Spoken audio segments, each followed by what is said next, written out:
para makagawa tayo ng lumpia. So to begin with, mag-ready tayo ng kamote. Ayan, kamote yung ginamit ko mga kamami para ito ay maging pampatamis ng ating lumpia. Syempre, kailangan hindi pwede wala ang togi.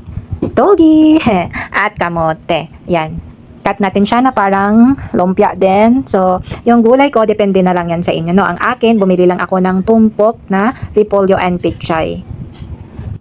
At ating pampalasa, so meron tayong garlic, onion, at syempre meron tayong beef giniling. So yun guys, hindi ko na pinakita kung paano ko inumpisahan. Syempre ginisa ko muna yung beef, tapos nilagay ko yung kamote. Tapos ayan, sama-sama na lahat ng gulay. Make sure guys na ang pinakalutuin talaga natin is yung kamote kasi yun yung medyo matigas-tigas ng konti sa kanilang lahat. So yan, mikos-mikos, halo-halo lang lahat ito dahil lumpiang togi po ang ating gagawin. Hindi naman kailangan lutong-luto mga guys kasi piprituhin pa natin yan pagkatapos nating balutin. So, gusto ko lang pong iparating sa inyong lahat na subukan nyong maglagay ng kamote sa lumpiang togi. Siguradong sobrang sarap nito. So yun guys, konting tubig lang dahil mayroong sariling katas yung ating mga gulay at talagang kailangan half cook lang no para mandon yung sarap ng ating gulay.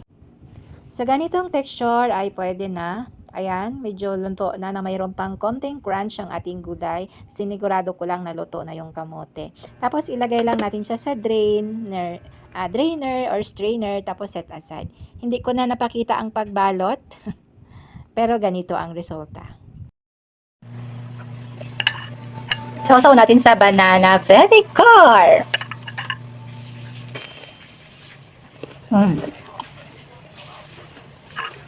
Super sarap.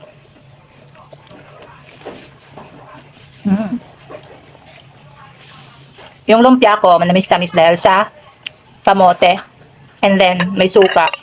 Maasim na may konting tamis din from banana. Super perfect.